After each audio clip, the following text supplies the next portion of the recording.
ಇವತ್ತು ಕಲಬುರಗಿಯ ಸರ್ದಾರ್ ವಲ್ಲಭಾಯ್ ಪಟೇಲ್ ವೃತ್ತ ಈ ಸರ್ಕಲ್ನಲ್ಲಿ ಜಂಟಿ ರೈತ ಸಂಘಟನೆಗಳ ಸಮಿತಿಯಿಂದ ನಾವು ಪ್ರತಿಭಟನೆ ಮಾಡ್ತಾ ಇದ್ವಿ.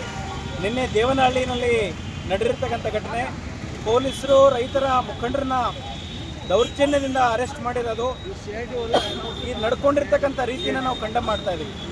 ಮೊಟ್ಟ ಮೊದಲನೇದಾಗಿ ಸರ್ಕಾರ 3 ವರ್ಷಗಳಿಂದಲೂ ಪೆಂಡಿಂಗ್ ಇರ್ತಕ್ಕಂಥ ಈ ಸಮಸ್ಯೆನ ಇತ್ಯರ್ಥ ಮಾಡಬೇಕಾಗಿತ್ತು. ಕಾಂಗ್ರೆಸ್ ಸರ್ಕಾರ, ಬಿಜೆಪಿ ಸರ್ಕಾರ ಇದ್ದಾಗ ಏನು ಭರವಸೆ ಕೊಟ್ಟಿತ್ತು, ಭೂ ಸ್ವಾಧೀನ ಮಾಡೋದಕ್ಕೆ ಅವಕಾಶ ಕೊಡೋದಿಲ್ಲ, ನಮ್ಮ ಸರ್ಕಾರ ಬಂದಾಗ ಈ ಕಾನೂನನ್ನು ರದ್ದುಗೊಳಿಸ್ತೀವಿ ಅಂತೇಳಿ. ಆದರೆ ಇವಾಗ ನೋಡಿದ್ರೆ ಇದೇ ಕಾಂಗ್ರೆಸ್ ಸರ್ಕಾರ ಭೂ ಸ್ವಾಧೀನ ಪ್ರಕ್ರಿಯೆಯನ್ನು ಮುಂದುವರಿಸ್ತಾ ಇದೆ, ರೈತರ ಮೇಲೆ ದೌರ್ಜನ್ಯ ಕಂಟಿನ್ಯೂ ಮಾಡ್ತಾ ಇದೆ. ಇಡೀ 13 ಗ್ರಾಮದ ರೈತರು ಆತಂಕದಲ್ಲಿ ಜೀವನ ನಡೆಸ್ತಾ ಇದ್ದಾರೆ.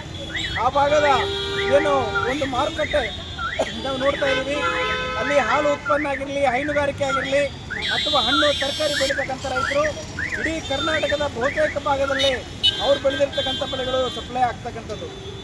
ಸರ್ಕಾರ ಉತ್ತರ ಕೊಡಬೇಕು. ಒಂದು ವೇಳೆ ಇಂತಹ ಒಂದು ಫಲವತ್ತಾದ ಭೂಮಿ ಸರ್ಕಾರ ಸ್ವಾಧೀನಪಡಿಸ್ಕೊಂಡ್ರೆ ಆಹಾರ ಉತ್ಪಾದನೆ ಕೊರತೆಯನ್ನು ಸರ್ಕಾರ ಹೇಗೆ ನೀವು ನಿರ್ವಹಿಸ್ತೀರಿ, ಫುಡ್ ಶಾರ್ಟೇಜ್ನ ಹೆಂಗೆ ನೀವು ಭರ್ತಿ ಮಾಡ್ತೀರಿ, ಈ ಪ್ರಶ್ನೆಗೆ ಸರ್ಕಾರ ಉತ್ತರ ಕೊಡಬೇಕಾಗತ್ತೆ. ಈಗ ಸದ್ಯಕ್ಕೆ ನಾವು ಈ ಅರೆಸ್ಟ್ ಮಾಡಿರ್ತಕ್ಕಂಥ ರೈತರನ್ನ ಕೂಡಲೇ ಬಿಡುಗಡೆ ಮಾಡಬೇಕಂತ ಒತ್ತಾಯ ಮಾಡ್ತಾ ಇದ್ದೀವಿ. ಜೊತೆಗೆ ಈ ಭೂ ಸ್ವಾಧೀನ ಕಾಯ್ದೆ ಸರ್ಕಾರ ಆಸಕ್ತಿ ವಹಿಸ್ತಾ ಇದೆ, ಇದನ್ನು ಸಂಪೂರ್ಣವಾಗಿ ವಾಪಸ್ ತಗೋಬೇಕು. 13 ಗ್ರಾಮದ ರೈತರ ಭೂಮಿನ ರೈತರಿಗೆ ವಾಪಸ್ ಕೊಡಬೇಕು ಅಂತ ನಾವು ಒತ್ತಾಯ ಮಾಡ್ತಾ ಇದ್ದೀವಿ. ಸ್ನೇಹಿತರೆ, ಇಲ್ಲಿ ಮುಖ್ಯವಾಗಿ ಏನು ಲಾಬಿ ಇದೆ, ಬರೀ ಕಾಂಗ್ರೆಸ್ ಸರ್ಕಾರದ ಅಜೆಂಡಾ ಆಗಿರ್ಬೋದು, ಬಿಜೆಪಿ ಸರ್ಕಾರದ ಅಜೆಂಡಾ ಅಂತ ಅನಿಸಲ್ಲ. ಬದಲಿಗೆ ನಮ್ಮ ಕರ್ನಾಟಕದಲ್ಲಿ, ನಮ್ಮ ದೇಶದಲ್ಲಿ ಲ್ಯಾಂಡ್ಗೋಸ್ಕರ ನಡೀತಕ್ಕಂಥ ಒಂದು ಮಾಫಿಯಾ ಆಗಿರ್ಬೋದು, ಕಾರ್ಪೊರೇಟ್ ಮನೆತನಗಳು ಏನು ಬಂಗಾರದಂತಹ ಬೆಲೆ ಬರ್ತಕ್ಕಂಥ ಭೂಮಿ ಮೇಲೆ ಆಸಕ್ತಿ ಹೊಂದುತ್ತಾ ಇದ್ದಾರೆ. ಇದನ್ನು ನಾವು ಸೋಲಿಸಬೇಕಾಗಿದೆ. ಈ ನಿಟ್ಟಿನಲ್ಲಿ ಎಲ್ಲ ರೈತ ಹೋರಾಟಗಾರರು, ರೈತ ಸಂಘಟನೆಗಳು ಒಟ್ಟಿಗೆ ಸೇರಿ ಈ ಹೋರಾಟನ ಮುನ್ನಡೆಸ್ತೀವಿ.